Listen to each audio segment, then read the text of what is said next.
Selanjutnya untuk slide kedua, yaitu analisis rasio keuangan. Fungsi analisis rasio keuangan. Fungsinya sebagai alat untuk menilai dan menganalisis prestasi operasi organisasi atau perusahaan. Untuk menilai, misalkan menilai tentang efisiensi, menilai tentang rasio-rasio, tentang likuiditas, kemampuan, misalkan rasio itu ya kemampuan perusahaan untuk membayar hutang, misalkan rasio likuiditas contohnya, atau rasio rentabilitas, kemampuan perusahaan untuk memperoleh laba, rasio solvabilitas atau leverage, rasio leverage. Solvabilitas itu leverage ya, leverage itu hutang, kemampuan perusahaan untuk membayar hutangnya seperti apa. Ini adalah fungsi dari analisis laporan keuangan sebagai kerangka kerja perencanaan dan pengendalian keuangan. Fungsinya dari analisis rasio. Analisis ini sebagai kerangka kerja untuk perencanaan ke depan. Misalkan kita mau meningkatkan keuntungan dengan cara apa? Nah, dasarnya keuntungan misalnya kemarin 10%. Keuntungan periode tahun kemarin adalah 10%. Nah, kita mau meningkatkan jadi 15% contohnya, keuntungan 15%. Nah, apa yang dari laporan keuangan, dari analisis rasio tadi kan bisa nanti akan digunakan untuk apa yang ditingkatkan, apa yang perlu dikurangi supaya keuntungan itu bertambah. Ya, ini contohnya kerangka perencanaan ke depan. Contohnya misalkan kita mau meningkatkan modal kerja dengan cara apa? Nah, cara apa ini? Misalkan ya, modal kerja diperoleh dari mana?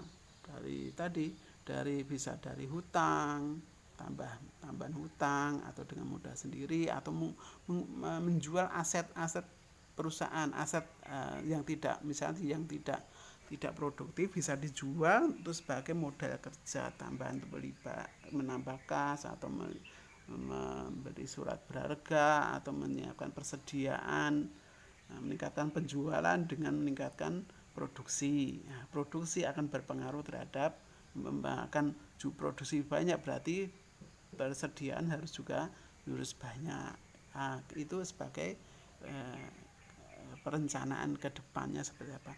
Untuk pengendalian keuangan itu dalam artian untuk mengendalikan bahwa kerja perusahaan ini berjalan sesuai dengan apa yang telah direncanakan. Nah, sebagai fungsi pengendalian diatur supaya tidak menyimpang dari apa yang sebenarnya dituju. Tujuan apa tadi? Meningkatkan keuntungan contohnya. Maka alat pengendalinya apa, seperti itu.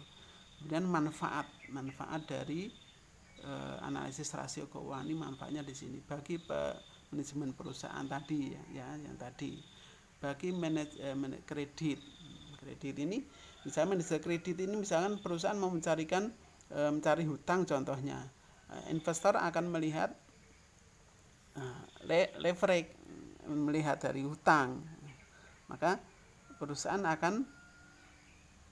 bagi perusahaan kredit bagaimana hutang ini diperkecil atau meningkatkan modal kerja atau asetnya diperbesar supaya dengan hutangnya diperkecil supaya bisa menarik investor. Ini bagi manajer kredit. Jadi manajer kredit ini akan menghitung dari kemampuan membayar hutang tadi.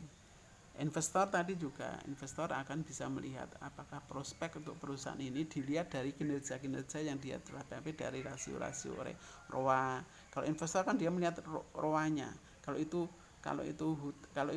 investor berupa modal asing dia akan melihat ROA.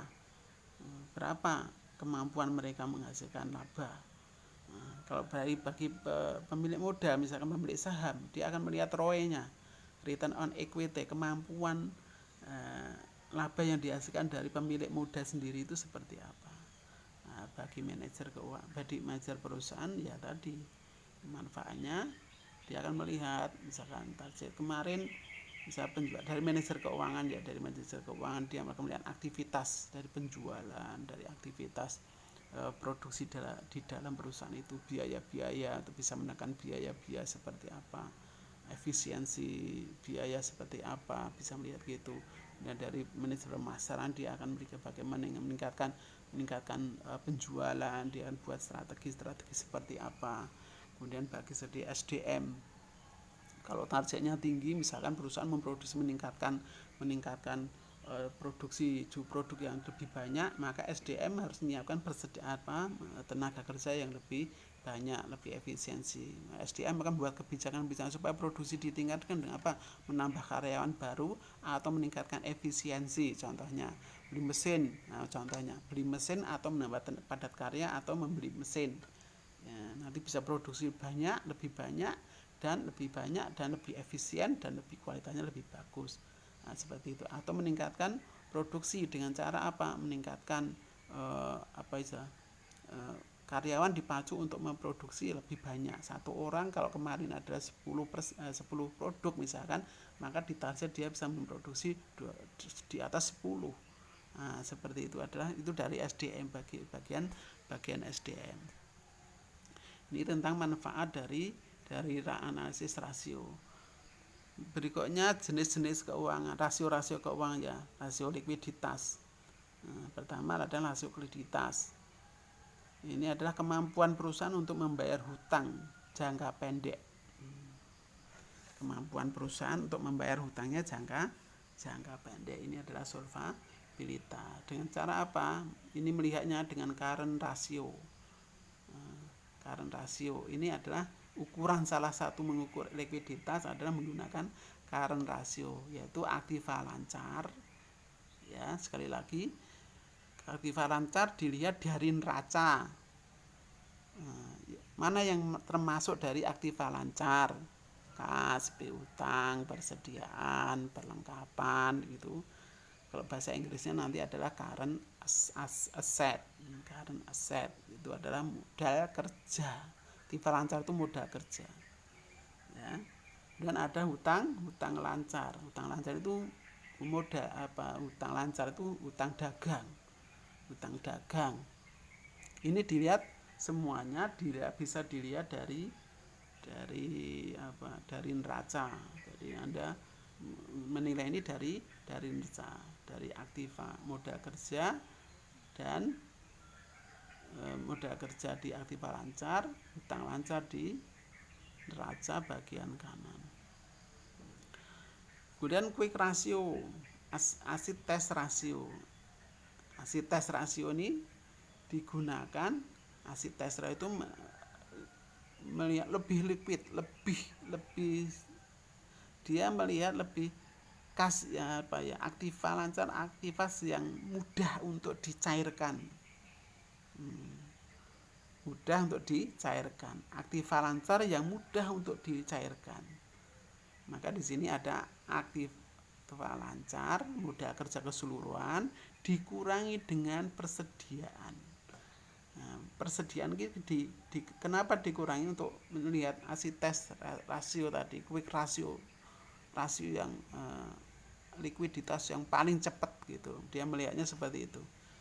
Dilihatnya aktiva lancar ini dikurangi dengan persediaan. Karena persediaan ini untuk jadi duit, persediaan bahan contohnya itu harus diproduksi dulu, masuk proses produksi, baru nanti penjualan.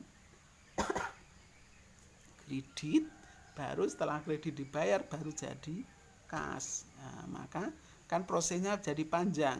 Maka aktiva lancar untuk menghitung acid test rasio tadi dengan cara aktiva lancar dikurangi dengan persediaan.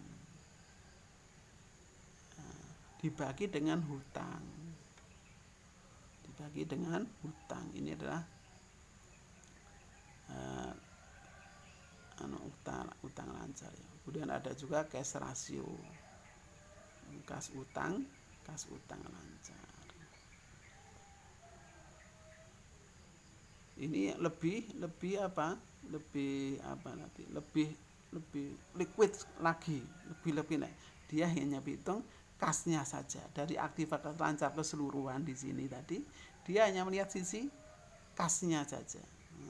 Ya dari kasnya ini biasanya memberikan hutang jangka pendek, sangat pendek sekali.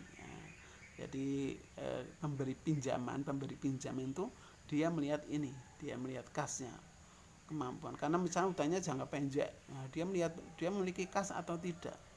Seperti itu. Dibagi dengan hutang.